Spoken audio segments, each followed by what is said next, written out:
Anyway, hopefully there was not a mismatch. So okay, the thing is that most of the people know about DxHub, so I don't think there is any reason to tell them what it is, but you don't, so I will talk about it. Okay, so I start. Okay, globalization and climate change are some of the main reasons infectious diseases that affect humans, plants, and animals are an emerging threat to the EU, and not only, of course. And therefore, the need for rapid disease diagnosis is crucial to avoid pandemics, and we all lived this one.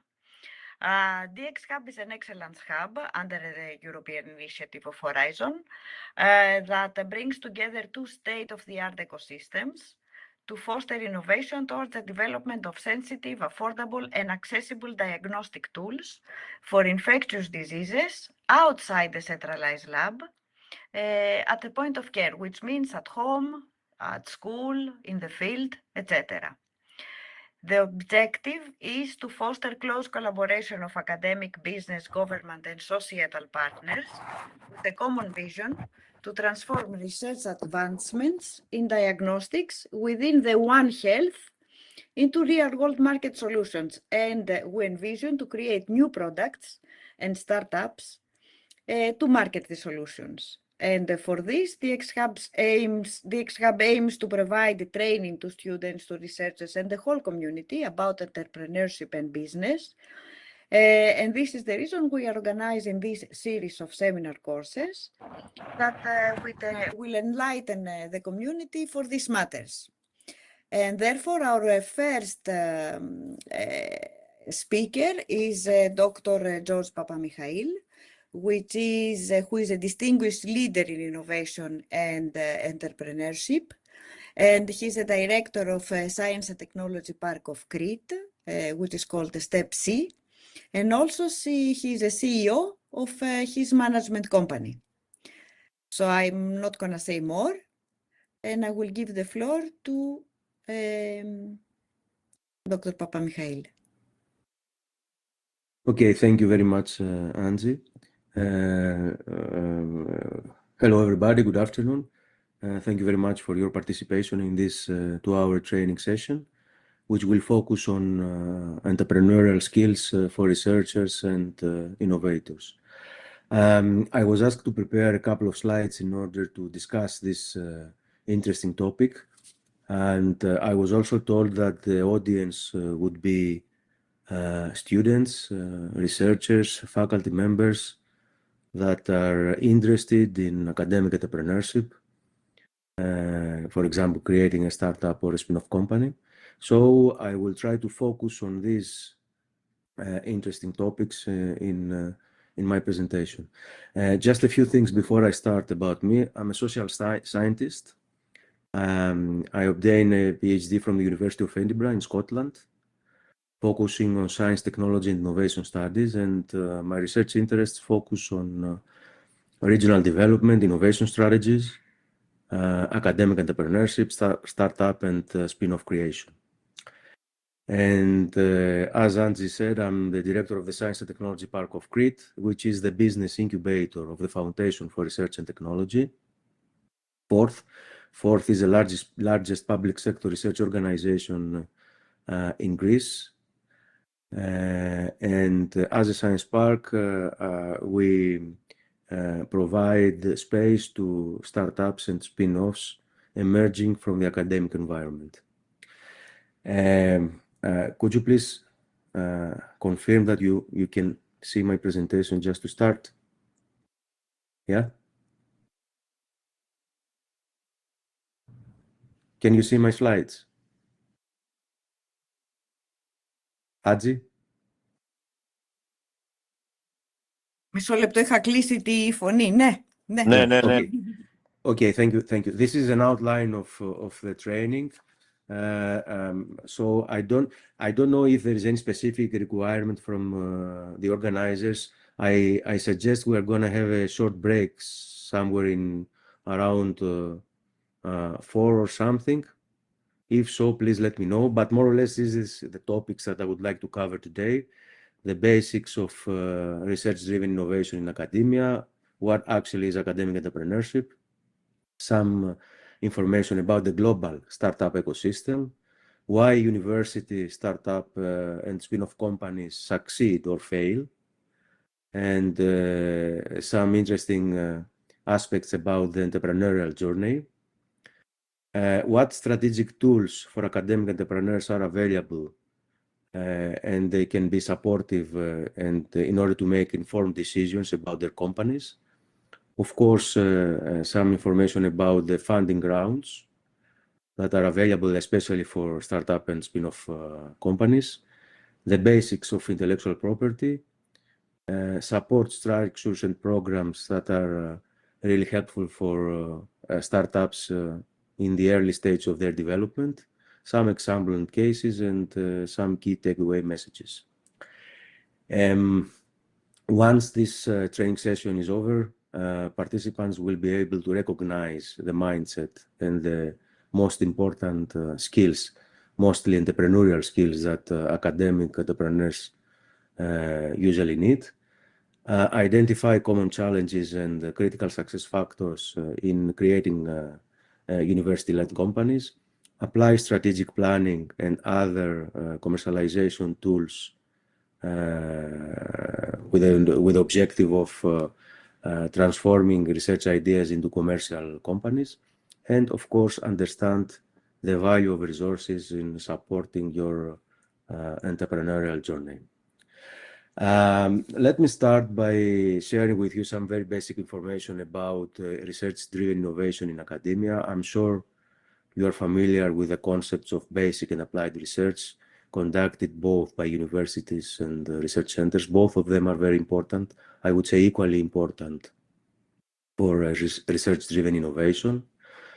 However, the percentage between basic and applied research may depend on different factors and circumstances. For example, in funding sources, this means that universities that receive private funds are more likely to contact applied research because they want to deliver these results into commercial products and benefit the companies that have provided funding to these universities. But also it depends on institutions' focus and orientation, academic disciplines, etc.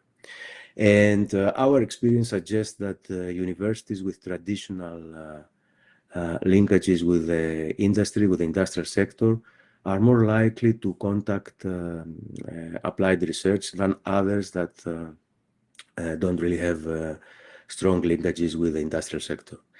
And applied research is the one that is very critical and the most important one when we're talking about innovations for commercial success. And when these innovations are becoming successful from the business perspective, then we start talking about academic, then we start talking about entrepreneurial endeavors and business activities that emerge from universities and research centers. Actually, this is the process of academic entrepreneurship, which means to turn academic scientific knowledge into innovations for commercial purposes. And the potential entrepreneur in this case is the scientific or academic entrepreneur, a concept which was initially introduced by Ben David in 1971. And academic entrepreneurship as a process, I would say that it is not a straightforward process. It's a complex and time-consuming process, which requires many preconditions in place, like, for example, technology transfer strategies, policies related to intellectual property rights, protection, and management.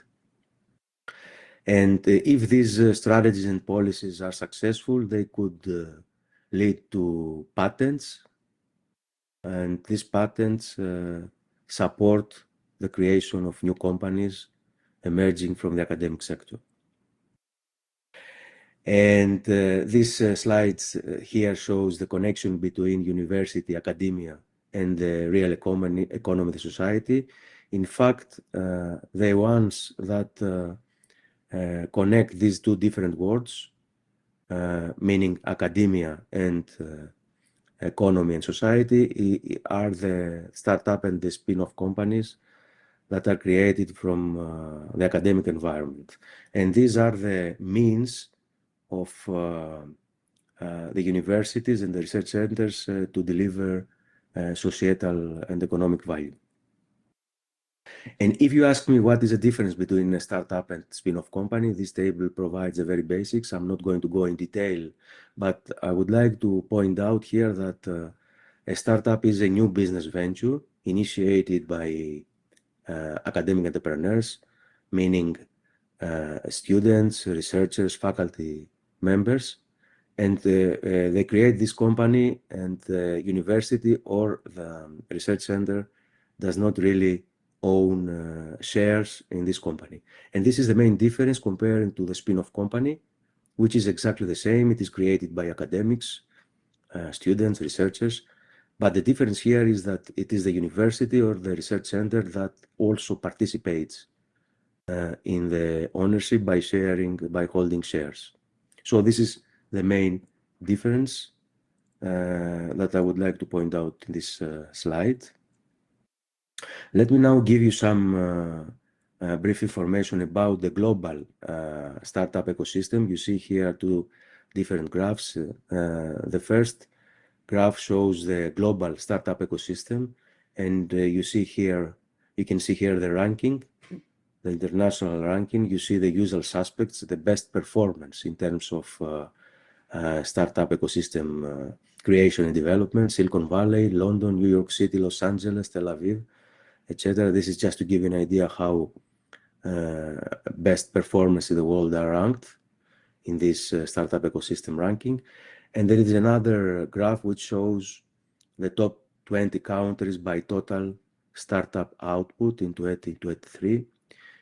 You will see that in the first 10 best performers, you see United States, China, United Kingdom, Italy. So in the first 10, you see only 3 countries that come from Europe. Another slide which shows the most startup-friendly countries in the world. You see the ranking here: United States, UK, Canada, Israel, India, and other countries. What is really interesting here to mention is that Portugal is ranked 26th, which is a great performance if we compare the size of the country and the particular characteristics of the innovation system and all the other systems that support the creation of new startups. You see, Greece is not even in this list. So why do some universities generate more startups than the others? I don't know why this slide appears like this. It shouldn't be like this, but anyway. More research-oriented than teaching-focused universities is one basic reason.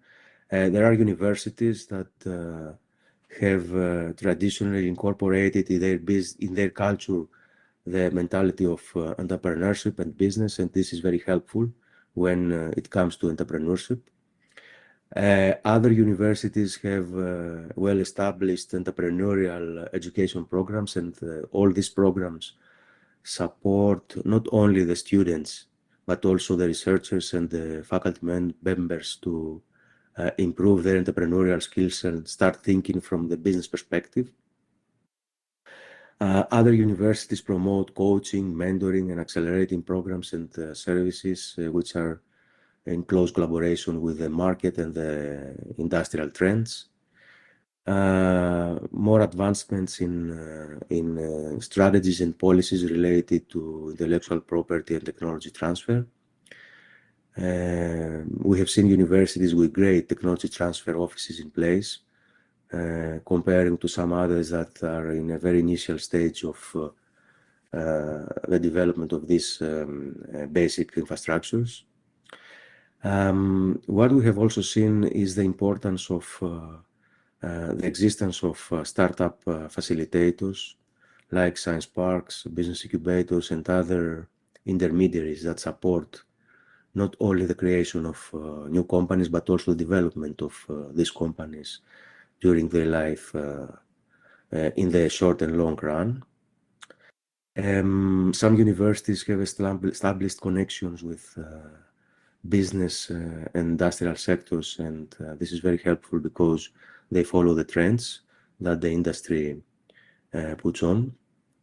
And of course, what is also important is the access to grants and also access to funding and potential investors. And all these aspects contribute the so-called the entrepreneurial university. So the entrepreneurial university is a concept that consists of all these very important factors. Another slide which shows some statistics. Here we see the most innovative universities in Europe. Germany performs really well, followed by UK, France, Netherlands, etc. This is just an idea to give you the European picture of the most innovative universities. Another slide. Here we see the top universities in Europe and worldwide for producing future entrepreneurs that come out from the university either during their studies or later on after their graduation. At the European level, we see that 9 out of the 10 universities come from the UK, which is, I would say, interesting to note. Apart from Copenhagen Business School, which is the only European university apart the UK in Copenhagen, in Denmark. And quite similarly, at the worldwide level, we see 9 out of 10 universities that come from the States, apart from Tel Aviv University in Israel.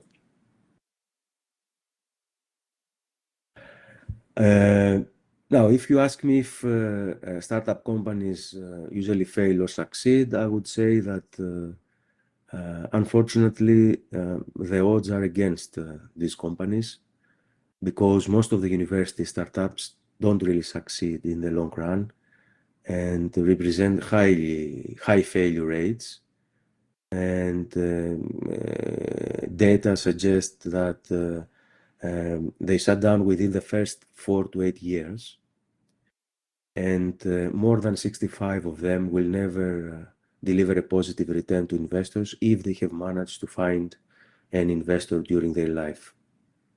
And here you see the success rates of the startup companies. First-time entrepreneurs have a success rate of 18%. A little bit better, 20%, is for entrepreneurs who have previously failed. And entrepreneurs who had previously succeeded is about 30%. This is a success rate based on worldwide famous institutions and organizations like Forbes, Harvard Business Review, Stanford, and others. But why academic startups usually fail? What is the reason behind their failure? Here you see a slide which shows 5+1 reasons why startup companies usually fail.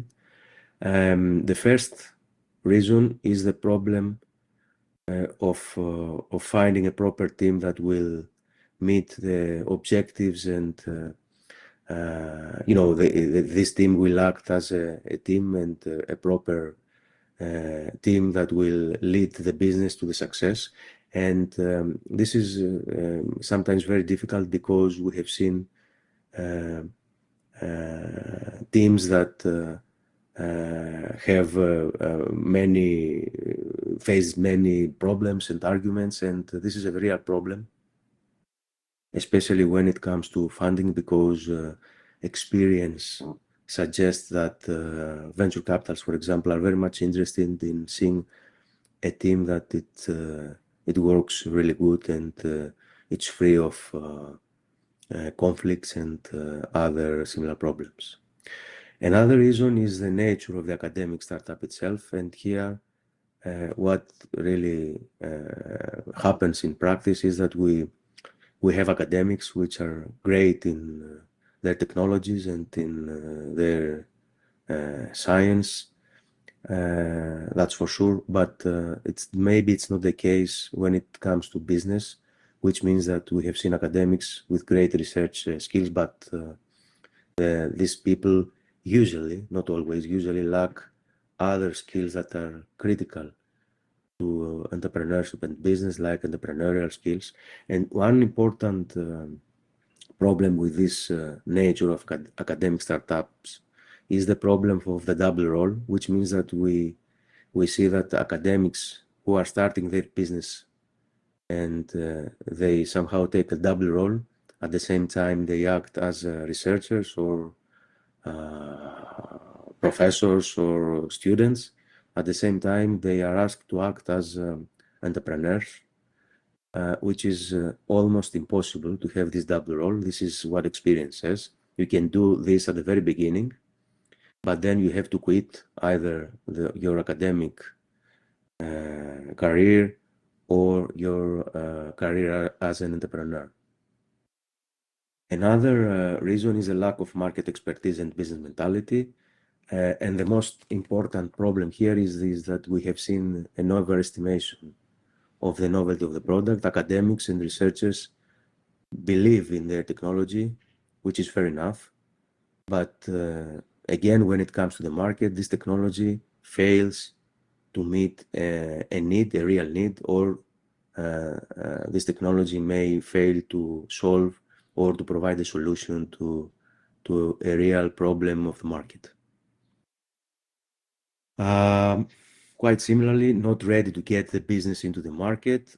Again, based on our experience, we have seen academics that are not really ready to support the creation or the development of the company because they are not very well prepared, which could be that they lack a very detailed business plan, which will be there to make people understand what these guys are doing, what they are doing, or they will, or they want to do.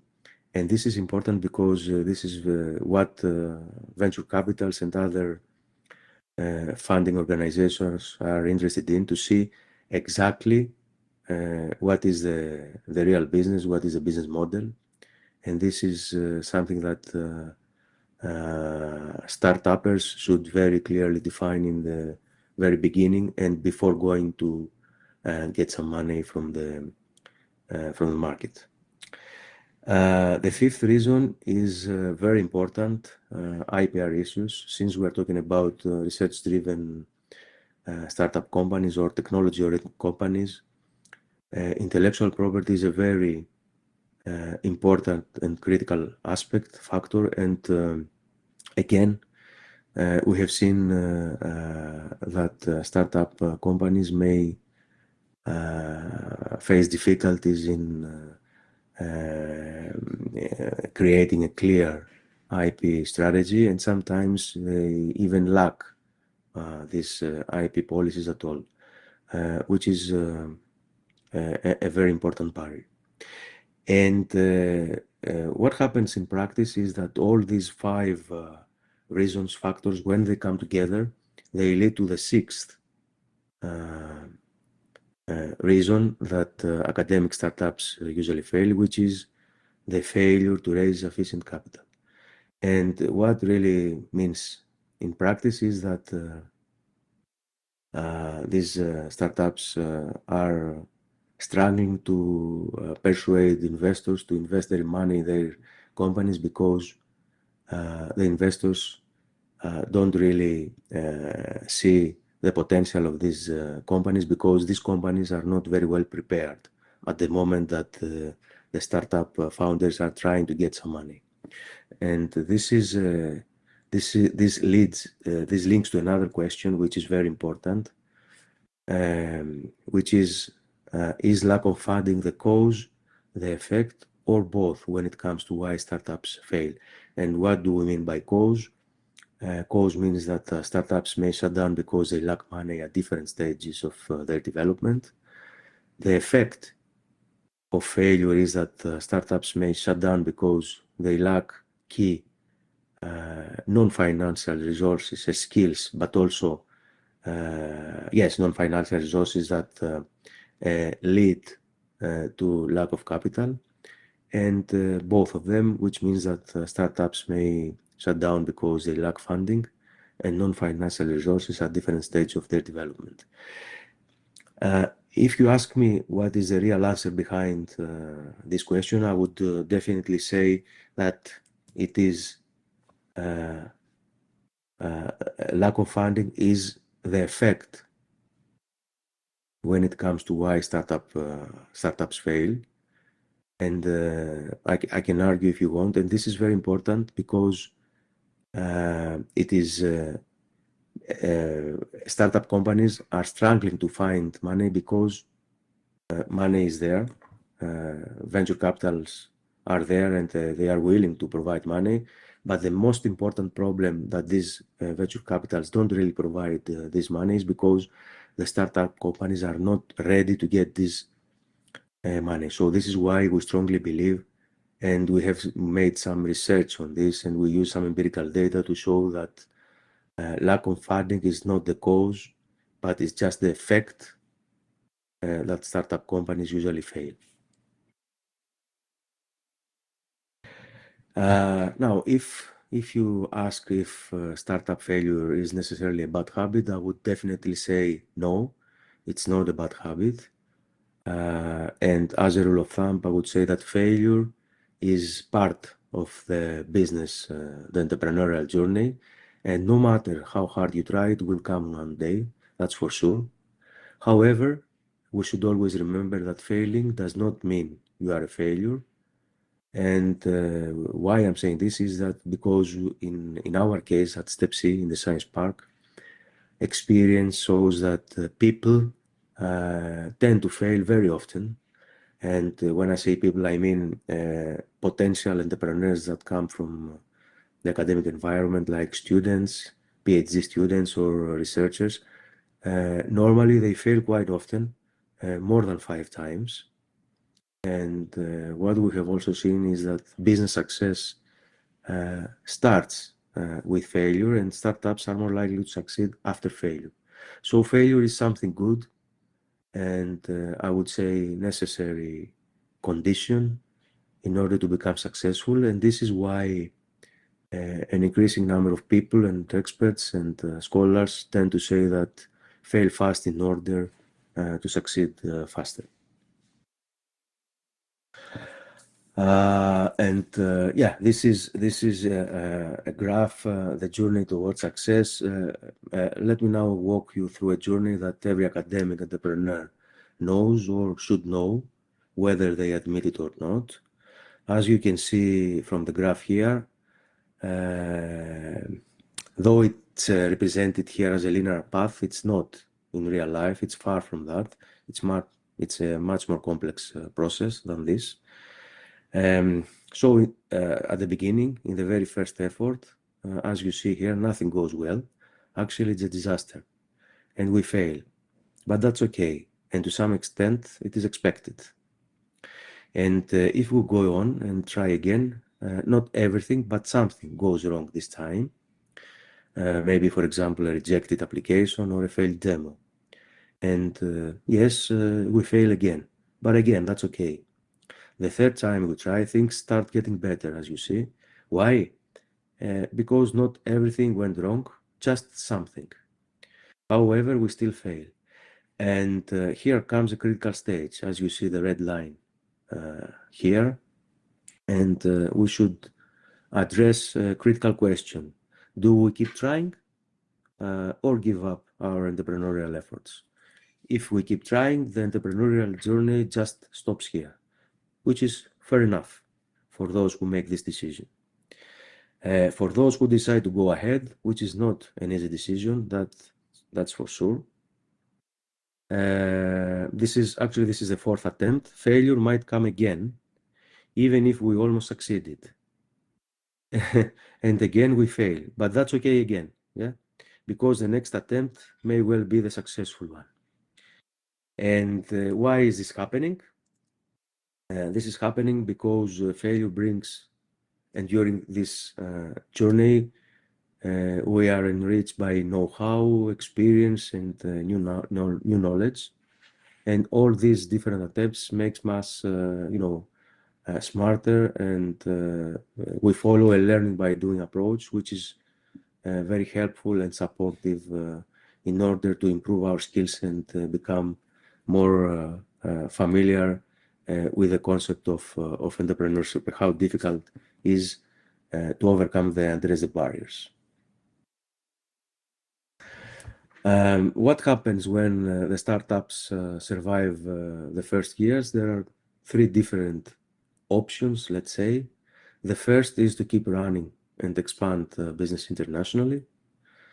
The second, if these startup companies are performing good and they attract the interest of big companies, they could be merged or acquired by other companies that lead and dominate the market. Or even better, they could become highly valued companies, the so-called unicorns, datacorns, and hectocorns. And what's this? Unicorns, you are probably familiar with this concept, are startups with a valuation over $1 billion US. Decacorns are again startups with a valuation above $10 billion US, and you probably are familiar with Uber and Revolut. And hectocorns are startups with valuation exceeding $100 billion US, which is very rare.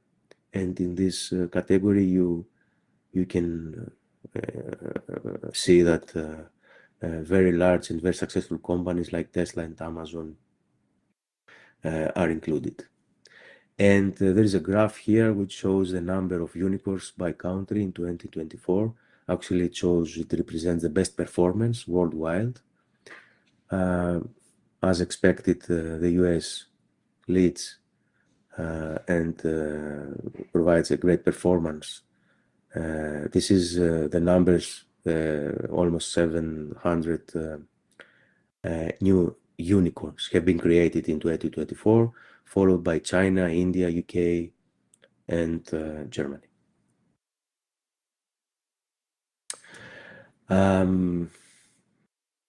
The issue here is that even if startups overcome the valley of death, they still run the risk of failure.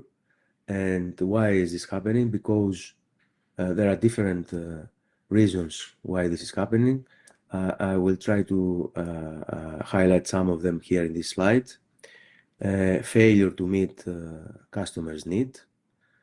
We have seen several times that the provided product, the product that the spin-off for the startup company has created, does not really address the real needs of the customers. Another reason is the innovative but marketless aspect, which means that despite being innovative, the company fails to produce products that find a viable market. In practice, this means that the companies create and design and produce products for a market that does not exist. Lack of competitive advantage is another important reason, which means that some companies may face difficulties in promoting differentiation, product differentiation, which is very important because product differentiation in most of the times leads or drives success. Other problems relate to pricing strategy missteps.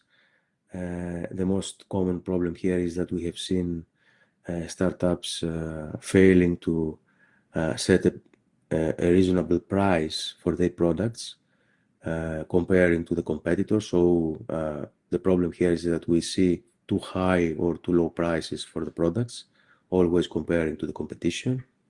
Another important, I would say very important reason is a misaligned target market. And here I have the example of Rolex.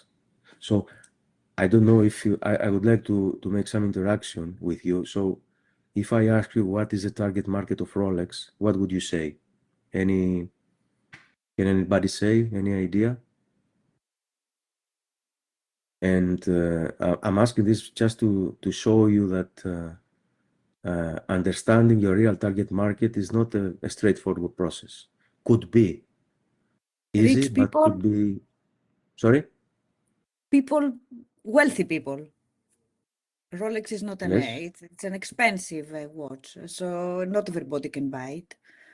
It's yes, probably more of a niche market, so wealthy people would buy yes, the that's for watch with sure. Rolex. And what about uh, the industry that Rolex is targeting? What is the market?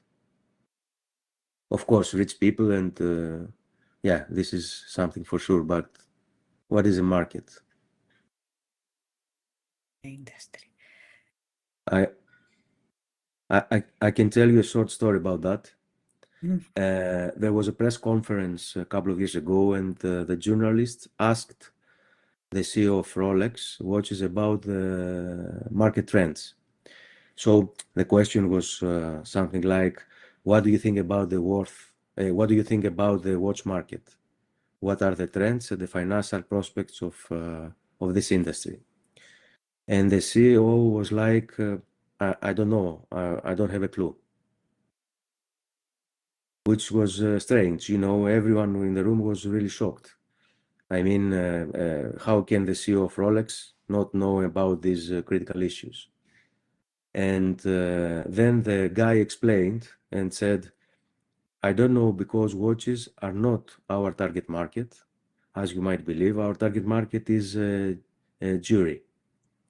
And why is that? Because Rolex is not a simple, we don't consider Rolex as a simple watch, but as a jewelry. So everyone in the room thought that the target market and of Rolex was the market of watches, but as you see, it wasn't. And what I'm trying to say here is that even if it is, I would say it's not a straightforward process to recognize your actual target market. You may be wrong. This is very important. And of course, there are other reasons, inadequate of poorly executed pilot testing. Of course, pilot testing is very important, and sometimes startups and spin-offs overestimate this important result. Bad timing of product launch, increased competition, high development costs, etc. So there are some critical questions that startup and spin-off companies need to address. And here we see some of them. And in the very initial stage, at the strategic planning, startups should address these critical questions. Is there a viable market for the product? This is very important. Who will buy the product and why? How is the product differentiated from the competitors in the market? This means why potential customers will choose or buy our products, especially when other companies have been already established in the market. Does the team possess the necessary expertise to develop the product? Startup companies are small in size, and they suffer from this. They don't have resources in order to develop their products, so they have to address this question. Are all required resources, capital, skilled personnel, technology, and time readily accessible? Another set of questions should be addressed during the research and product design process. What production factors would be utilized and how will they be allocated, and who will be involved in the production process of this new product or service? What will be the cost of producing this new product? We should start thinking about the costs quite early, because if we start producing the product without an estimation of the cost, that would be very hard then to address Another question is, who will supply the necessary raw materials? What happens if our key suppliers stop providing our material? Then we have to stop businesses or what? Will a prototype be created as part of the process? How, where, and when will pilot testing take place? As I said before, pilot testing is very important and should never be overestimated by the companies. What methods will be used to gather the insights needed before starting the production? And another set of questions that relate to launching the new product is, when will the product be launched in the market and at what price? Which distribution channels will be used? How will the product reach the final customer? It's easy to, maybe it's easy to create a product, but it's really hard to make sure that our product will find and meet our target customer at the end of the day.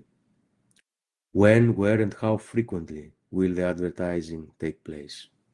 This is a list, just a list of some of the questions that should be addressed during the different stages of the development of a startup. And I would strongly advise that if you are not able to answer these questions, maybe it's not a good idea to start your business. You have to answer these questions before starting the business, which means that you have to prepare yourselves very well in advance before establishing the company, which might be too late. And let me now move to another session of this training, which has to do with the right timing for starting your business. And there are plenty of tools, strategic tools that are available for you in order to help you make an informed decision. I have included here some of them that are relevant, especially for academic entrepreneurs and startup entrepreneurship. One of them, you see here, the red ones are the ones that I will explain a little bit more in the next few slides. So the first one is the business model canvas. This is a great strategic management tool that can help companies examine their key elements and functions of their businesses.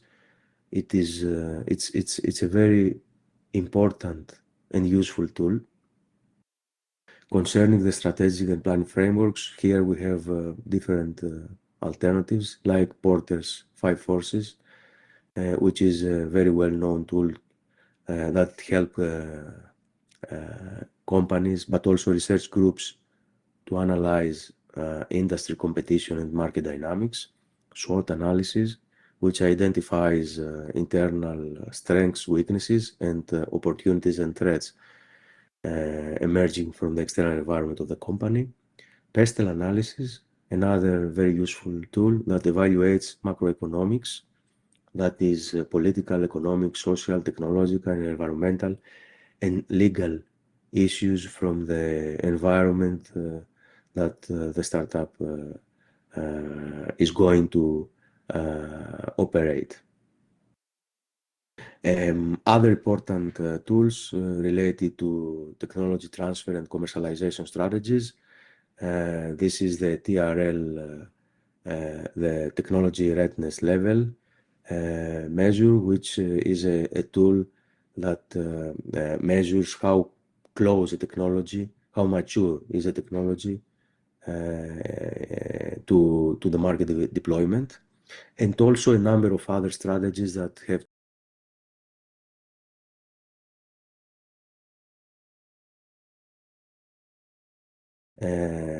for example, family patent. This is something that we will discuss a little bit later in the slides in this presentation. And another tool which is relevant to funding and investment potential, which is very close to TRL, is the investor readiness level, IRL, which is a tool that assesses startups and spin-offs, helps startups and spin-offs to assess how prepared a startup is for funding rounds. Let me now, this is business model canvas is very important, so I would like to focus more on this strategic tool. So what is really a business model canvas? Is a strategic tool that helps researchers, research groups, and existing companies, not only startups but also mature companies, established companies, to understand their business and operations and build their business model. The business model in the business terms explains how the business makes money. So this is very important, and it goes to the core of the business strategies of each company. And this business model canvas consists of 9 building blocks, which each of them covers different aspects, critical aspects of a business. And why is it important? It is important because it helps startups identify key business elements in a structured and clear way, and not only identify key business elements, but also explain how they interrelate with each other. It is important because it maps out the entire strategy of the company on a single page. So in just a single page, you can see the overall strategy of the company as a snapshot, which is very important. And it helps academic startups transform their research ideas into commercial products. And of course, it is useful for investor pitches, funding application, and strategic planning in general. These are the 9 building blocks of the business model canvas. Let's now see each of them in one slide for each of them. So the first one, the first block is the value proposition, and this is the most important block because this is the core aspect of the business. What value do you deliver to your customers for each segment? This is a very critical question that should be clearly addressed and answered. Which problems are you solving, if you are able to solve any problems? I would like to comment here that we have seen several times startups at their early stage of development or research groups that are very close to create a company, that they believe that their technology is able to provide a solution to a problem. But while we are discussing and trying to narrow down the discussion and talk a little bit about the potential of this technology, we find out that this technology, at the end of the day, is not providing a solution. And this is very important. What needs are you covering? What makes you different or better comparing to the competitors or to other companies that have been already established in the market, so they dominate the market? And what makes you stand out from competitors? What is the different thing? What is the differentiation? What makes you different comparing to other companies already running their businesses? Block 2 is customer segments. Here, there are a couple of questions, critical questions that should be addressed. Who are your target customers? You should write down your target customers. Remember the example of Rolex watches. Who are your most important groups of customers? If you have many different groups of customers, are all of them equally important? I don't know, maybe yes, maybe no. What do you offer them? What is the added value? What do you offer? What kind of solution do you offer for each group of customers? What are their actual needs, features, problems, or behaviors? You should be aware of these problems and behaviors in order to be able to create proper policies and strategies that are related to these aspects. Another important question, do you really cover their needs, or do you believe that you cover their needs? This is a big difference. And are there any distinct segments? For example, there are startups that focus on B2B, business to business, or B2C, business to customers, or even to some niche markets in a very small segment of a market. The third block is channels. How do you reach your customers? What kind of means do you choose in order to reach your final customer? Through which platforms or locations do you deliver your value? Is it e-commerce, for example, or do you have retail stores, or do you have a physical store or lab that your customers can find you and you can promote your products from this physical space? Is it direct or indirect concerning the channels? So direct means, do you have a website? Do you have a sales team? Or indirect, are you going to have distributors or resellers? This is very important, and it should be addressed neatly. Which is the most effective and cost-effective choice for these channels? Is it a combination of direct or indirect means of channels, and why? Block 4, customer relationships.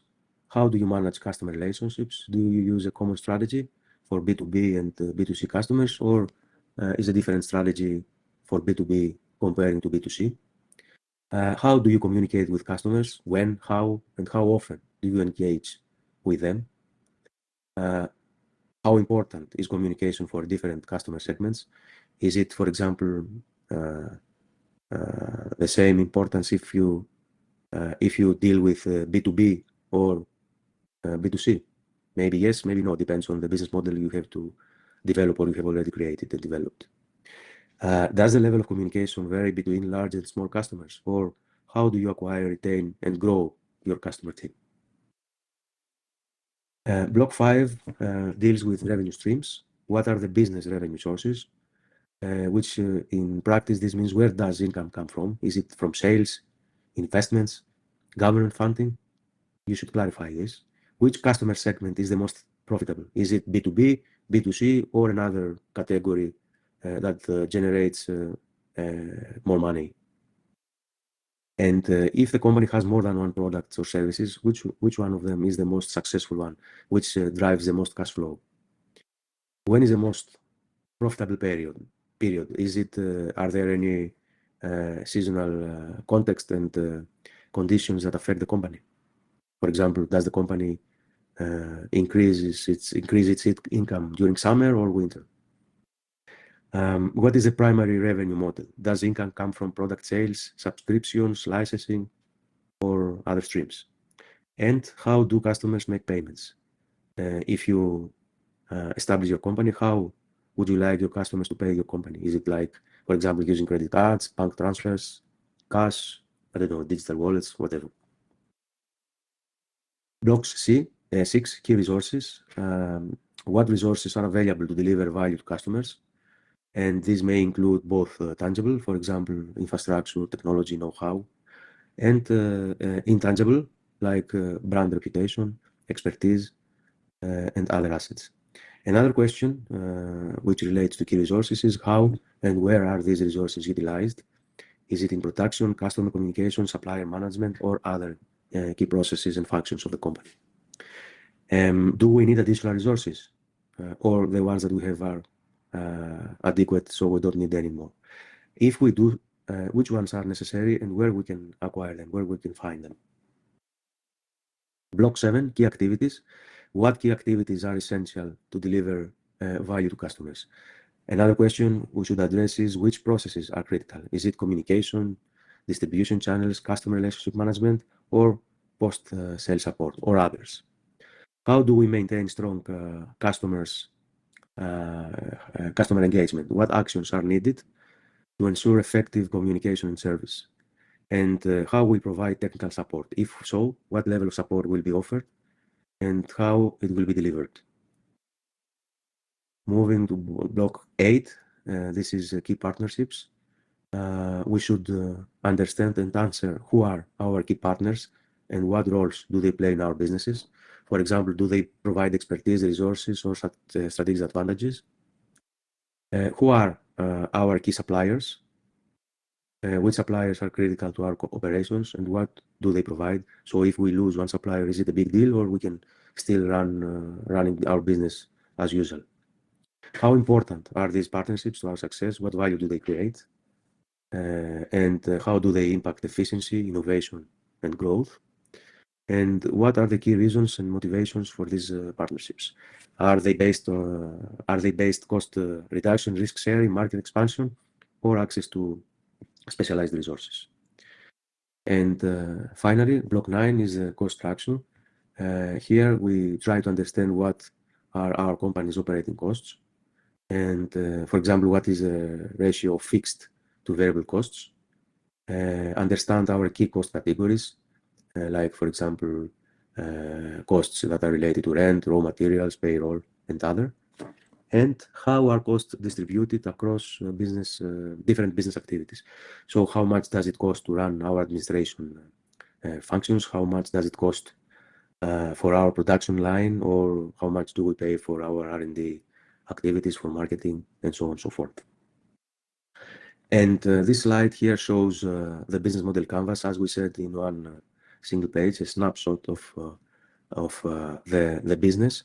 And I strongly advise startups to perform this exercise because it really helps these early stage entrepreneurs to understand better their businesses and to try to answer as much as possible very critical questions about their businesses. And this process will definitely help them when it comes to funding, when they will go to seek funding. Potential investors are very much interested in understanding the business model canvas, how this model works in practice for the company, and not only understand each of them, but also understand how these different blocks interrelate with each other and if they make sense. So, for example, if the company says that I will produce a product which is great and I will need X money, it's fine. But then when they go to the revenue streams and then or the cost structure, and they have to explain how they can get the money or the resources needed to develop this product, and if there is a misaligned, and by providing that they have specific resources that are not able to support the production of this product, then we can understand that there is a mismatching between these two elements, and this is a very critical aspect because funding institutions just, instead of putting a tick, they put X, which means that the company is not really ready to get the money. Shall I go on or should I have a short break? I think it's better to go on and finish earlier instead of Okay. 5 o'clock. Okay. Then Because I now have we to. are already in, we are already in thinking mode, so it's good to process. Okay. Another important strategic tool is the so-called SWOT analysis. Some of them might be familiar with this tool. It's a tool that helps companies assess their strengths, weaknesses, opportunities, and threats. Strengths and weaknesses come from the internal environment of the company, while opportunities and threats come from the external environment. And it is very useful because it supports the process of business planning and risk assessment. And it helps companies assess their current position and make more informed decisions. And this is an example of how the SWOT analysis tool is illustrated in a piece of paper. This example is especially focused on a university-led company, a startup or a spin-off. So if you see here, we have the internal factors, strengths and weaknesses. So strengths could be strong scientific expertise of the company, patents if the company maintain a patent. Startups and spin-offs may have access to support and other infrastructures like incubators and labs, which provides an added value to these companies comparing to others that are far away from these critical infrastructures. Credibility and reputation. Many of the startups and the spin-offs are affiliated with a well-recognized university or research center, which is a very critical strength that provides an added value to the company. And they may have gained some early stage funding, like, for example, pre-seed funding. When it comes to weaknesses, this could be lack of business experience.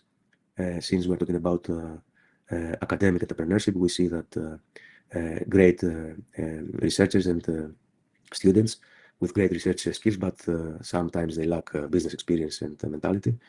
They may have no commercialization strategy in place, or because they have patents, they have high costs in order to maintain these patents. Some external factors, opportunities, a growing demand for deep tech solutions that existing in the international market.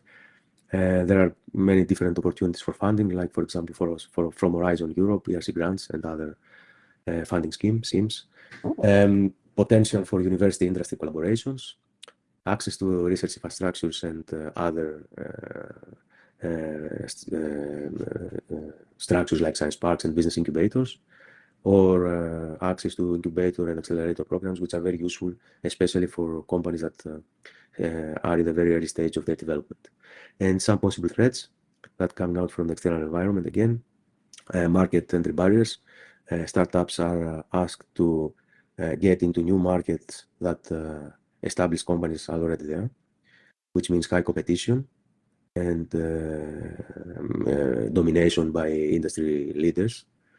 And for some companies, especially in the biotech sector, there are some time-consuming problems related to regulatory approvals for their products. And why SWOT analysis is important, this illustrates the importance of SWOT analysis. What we try to do with this strategic tool is to turn weaknesses into strengths and threats into opportunities in order to combine strengths and opportunities and try to differentiate ourselves and our products.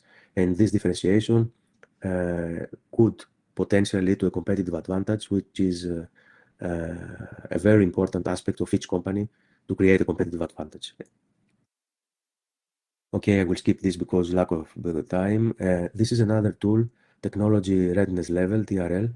I'm sure most of you are familiar with this. What is it? It's a measurement system which is used to assess the maturity level of technology, how mature is the technology from research to full commercialization.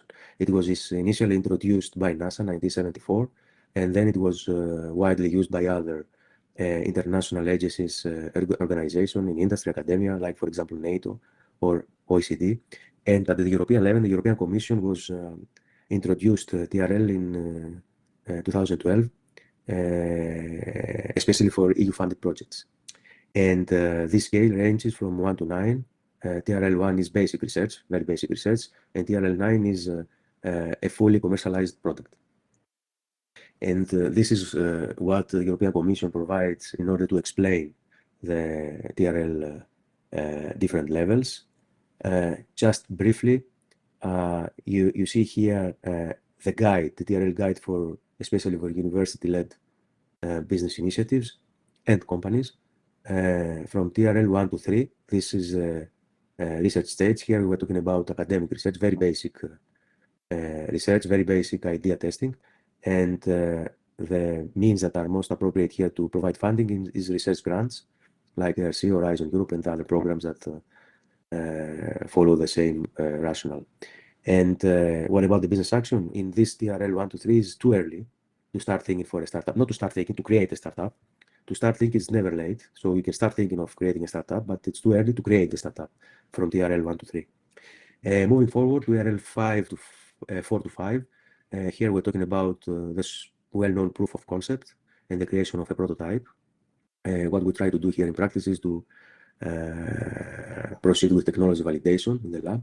And who is responsible to fund this action? Probably grants that provide funding to proof of concepts initiatives, or in some cases, universities are those that provide pre-seed and seed funding. Here, the experience suggests that we can start forming the company, and this is a critical stage because the technology works in the lab base, and we are now trying to persuade investors that this technology can also work in the real market. TRL 6 and 5, prototype demonstration and market validation. This is now a bit, the technology is now more mature here, and now we start thinking about venture capitals and other accelerators that provide funding. And we start now thinking about customers and find serious investors that can that they can provide funding to our companies. TRL 8 and 9, market ready and scaling, fully developed product. We have a product that is fully developed and it's launched in the market. It creates the product or the products create revenue for our companies.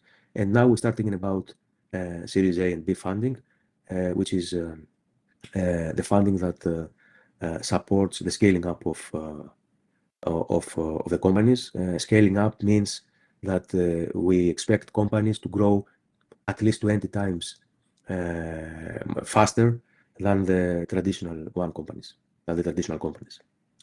And the business action here is scale and grow globally, because these companies are interested in the international market. Now, if you ask what is possibly the best time to start a university company, if we consider the TRL guide, I would say that it is 4 to 5, depending on the context and the factors and the circumstances that each company may face. But as a rule of thumb, I would say 4 to 5. Just very briefly here, I give you some examples of the TRLs for pharmaceutical industry and for ICT hardware technologies. Just to give you an idea, I'm not going to go in detail. How long does it take to move from TRL 1 to TRL 9? This is a good question that one should ask.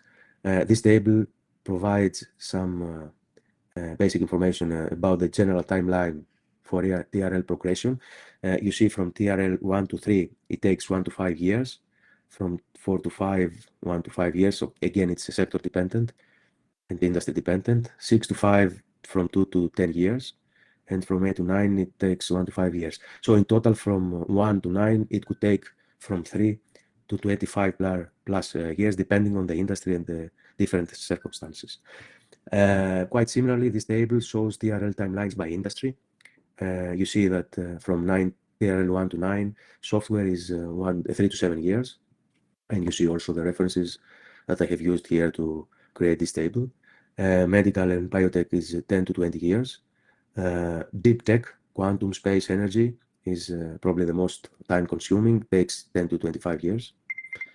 And engineering and hardware, 7 to 15 years, and consumer electronics, 5 to 10 years. This is just an idea, just an estimation, roughly.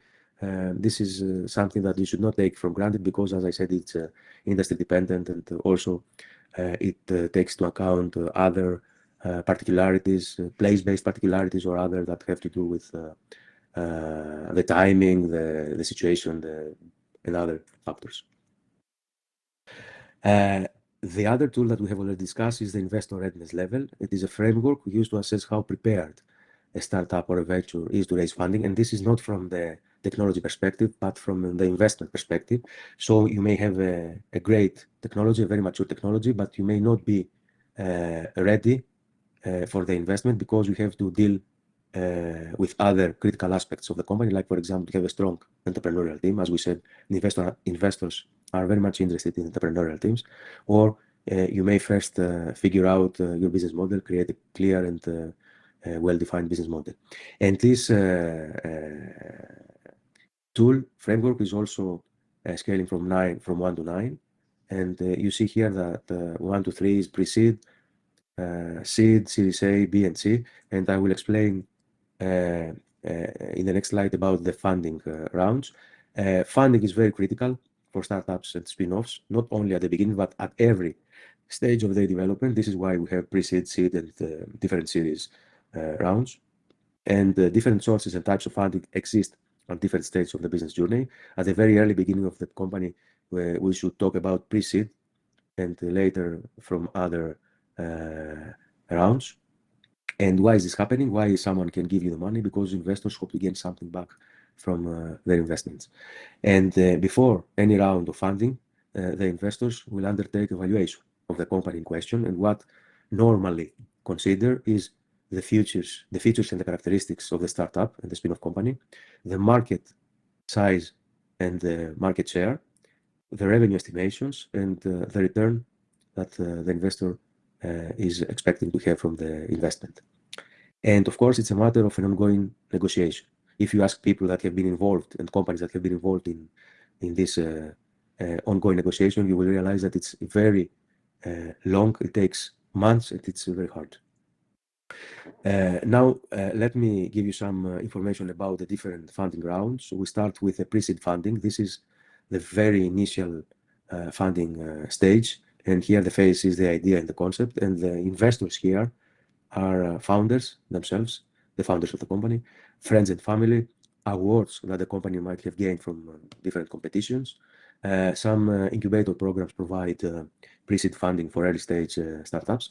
And this funding amount is different, may vary across different environments. In the US, for example, is much bigger than in Europe, but it would be, as a general estimation, it would be less than 500K. Then we move to seed funding. Here the phase is the company has made some improvement, and let's say that the company builds and tries to create a minimum value product. And here the possible funding comes from angel investors, seed stage venture capitals and accelerators, and the funding amount is from 500K to 2 million US dollars, again depending on the environment you run your business.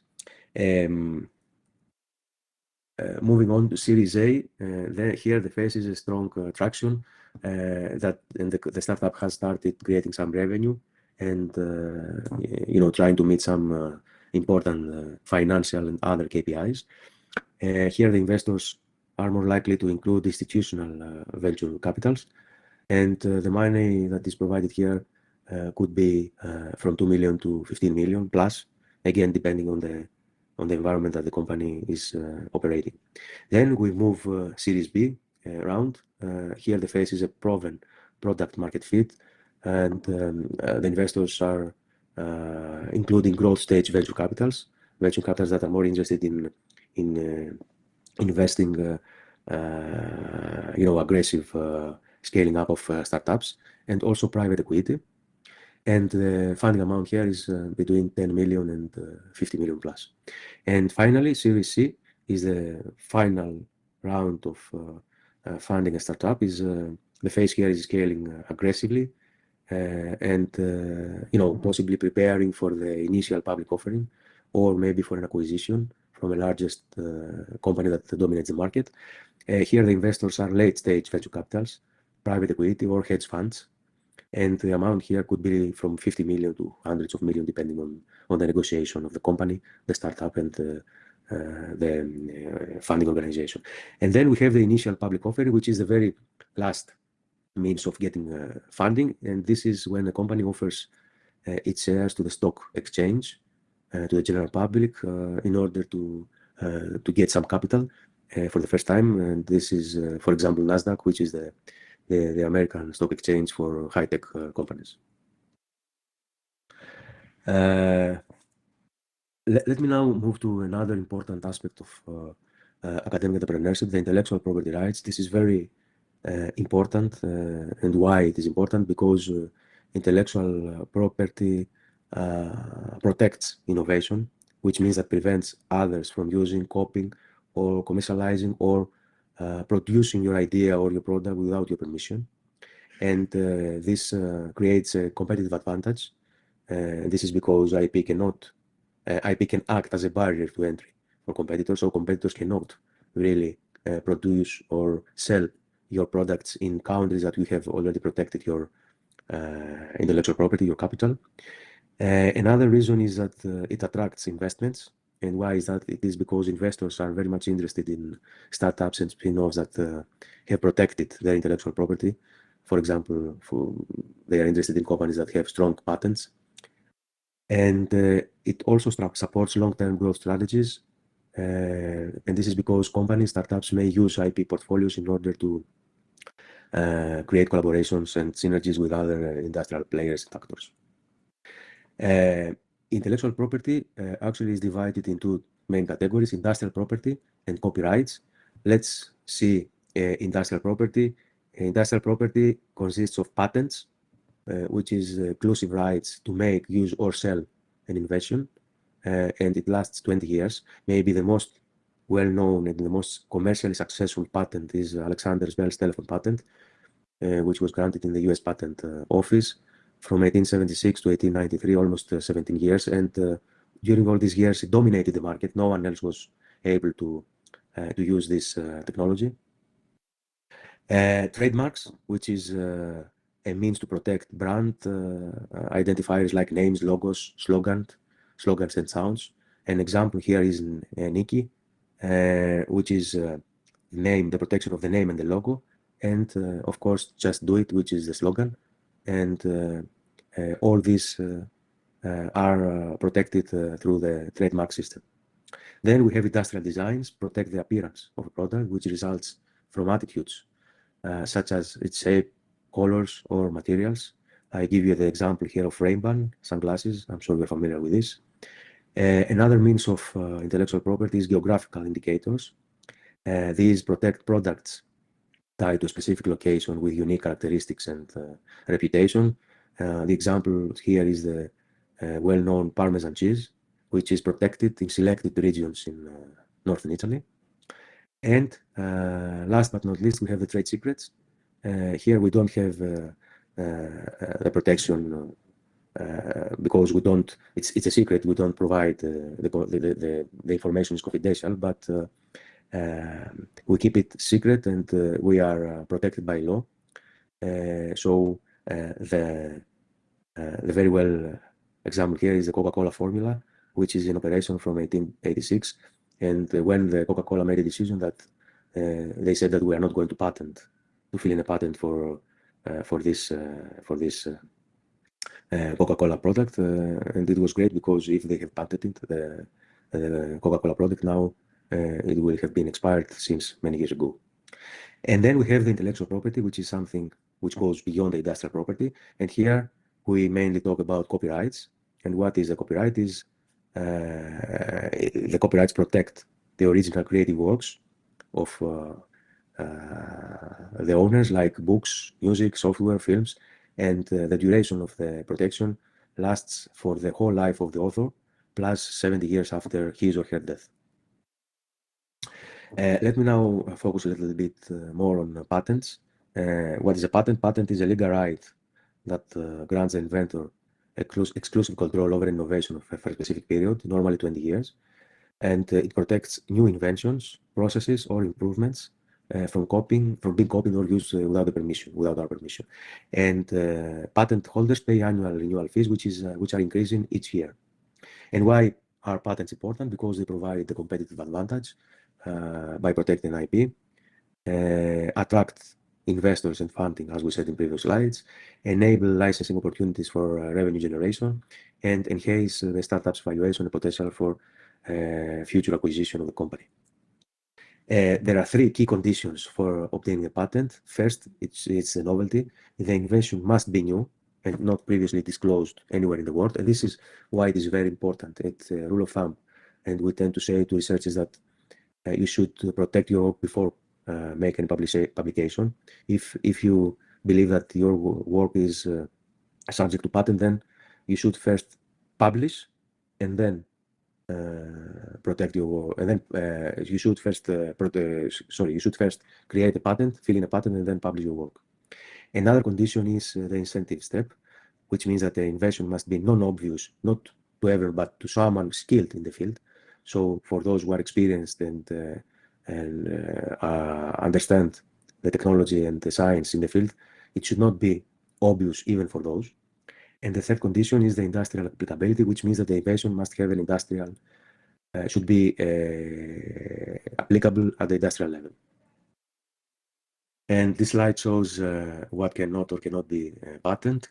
Just very briefly, you can patent new devices, machines, tools, chemical or pharmaceutical compounds, manufacturing processes, etc. And what you cannot patent is scientific theories or mathematical formulas, artistic works or designs, and this is because it's covered by copyrights, discoveries of natural phenomena, mental processes or abstract ideas, and inventions against public order or morality. This is the 8 basic steps to obtain a patent via EPO. Let me now provide some information about the unitary patent. What is exactly a unitary patent? A unitary patent provides protection across multiple EU member states with one single application. You see here the map and the countries that if you apply for a unitary patent, your patent automatically can be protected in all these countries. And why is important? Because it reduces costs and administrative burdens for applicants. And the process is you first get a European patent. You could do this through the European Patent Office or the National Patent Office of your country. And once you have done this, once you have filled in a patent, then you apply for a unitary patent at the EPO. And you should do this within 1 month. And what is also required is to use the same set of claims. And this slide shows the differences. Why it's worth having a unitary patent if you are willing to protect your patent in many different places. you see that the traditional European patent covers only one country or the countries that you are going to select. If you use the unitary patent, automatically you cover all the participating EU countries and states that participate in the unitary patent. Of course, the cost is much less than if you use a unitary patent, because you don't have to pay separate validation fees for each country. The renewal fees is again much less, because if you choose to have traditional European patent in, let's say, 6 countries, then you have to pay national fees in these 6 countries. And the unitary patent, if you choose a unitary patent, then you pay a single renewal fee to EPO for all these countries that are covered in the unitary patent. And this is another important issue. If you have problems with others that are about to fight your, if you need to go to the court, then you don't have to go to each court that the patent you have filled in each country. You can do it by using the Unified Patent Court, which was established since 2023, and now it has presence in Paris, Munich, and lately in Milan, I think 2024. Another option is the Patent Cooperation Treaty, PCT, which is managed by WIPO, World Intellectual Property Organization, and it is an international treaty that allows you to file one patent application to seek protection in 150 plus countries. And this is very important, because it gives you the priority to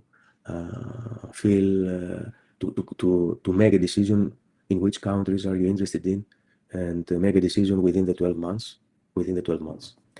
This is called the claim priority. So if you have a patent that you don't know exactly which countries you should go to protect your country, this gives you priority. And in the next 12 months, nobody can produce the product, the patented product, in any country if you use this PCT claim priority.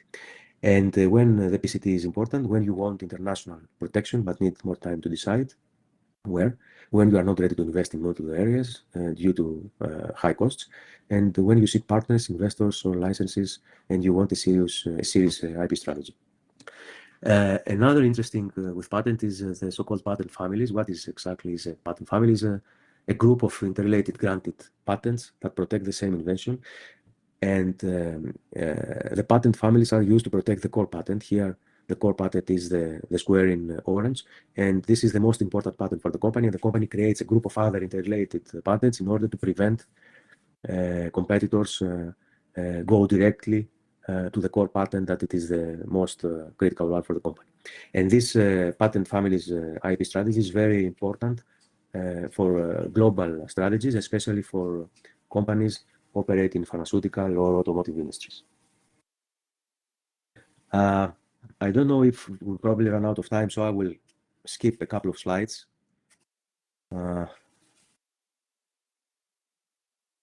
Let me just give you some examples from our experience at Step C, the Science Park. Here you can see some cases of some companies that are currently hosted in the Science Park.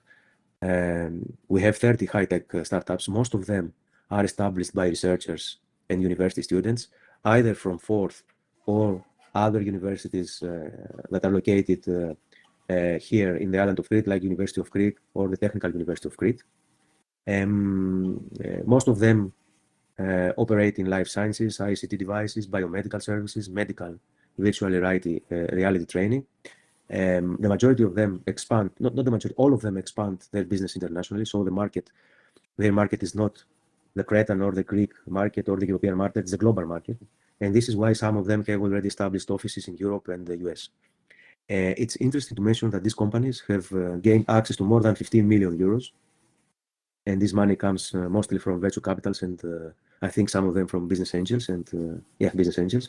And it's also important to mention that although they are startup companies, these 30 high-tech companies produce more than 150 different innovative products and offer 70 services at the international level. And of course, their common characteristic is that they keep strong connections with the academic environment, like, for example, with Forth, with universities, but also with not only local, but also with international institutions.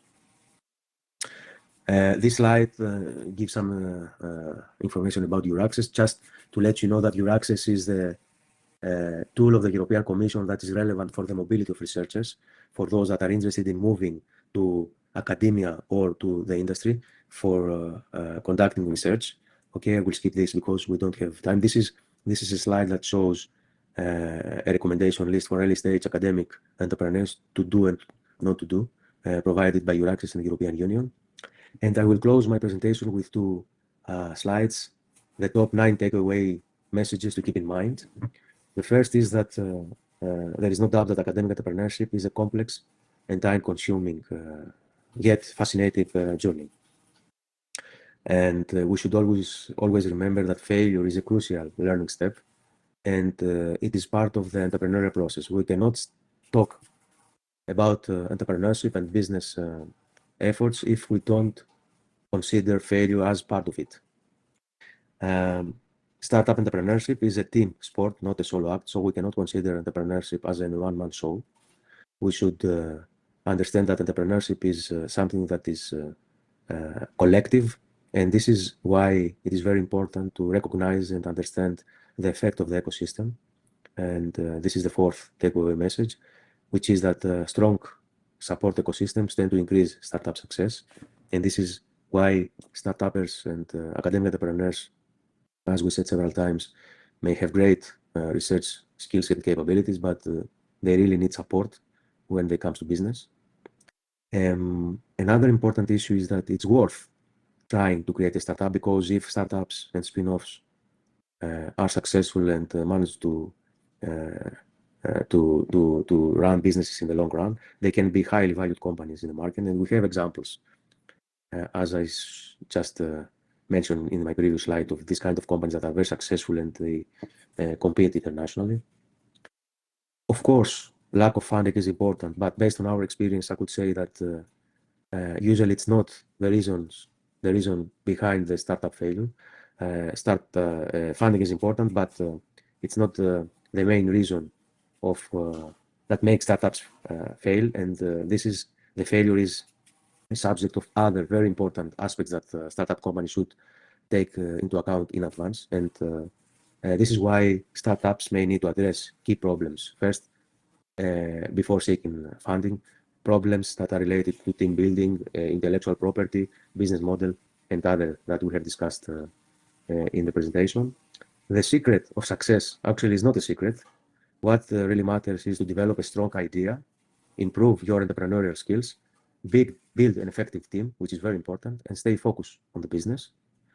And last but not least, I would definitely say that having a great business idea is just the starting point of the entrepreneurial journey, which means that all the problems, all the barriers, all the challenges, but also all the fascinating aspects are in front of you, and they are coming soon. Thank you very much. Sorry, I was a bit fast in the last slides, but time is passing, so I would like to give some time for questions if you haven't. Thank you very much for your attention.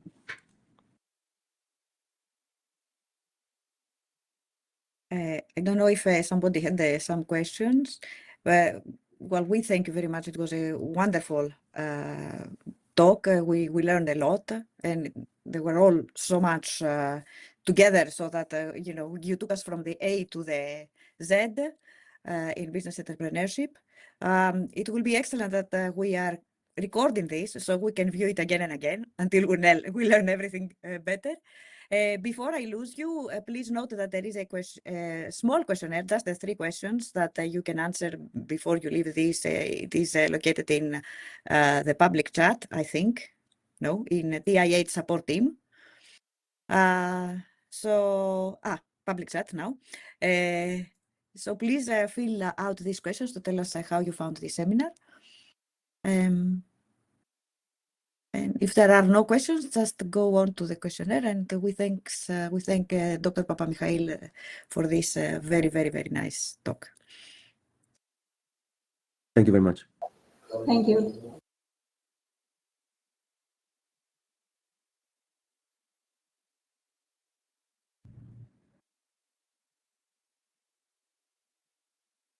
I thought, okay.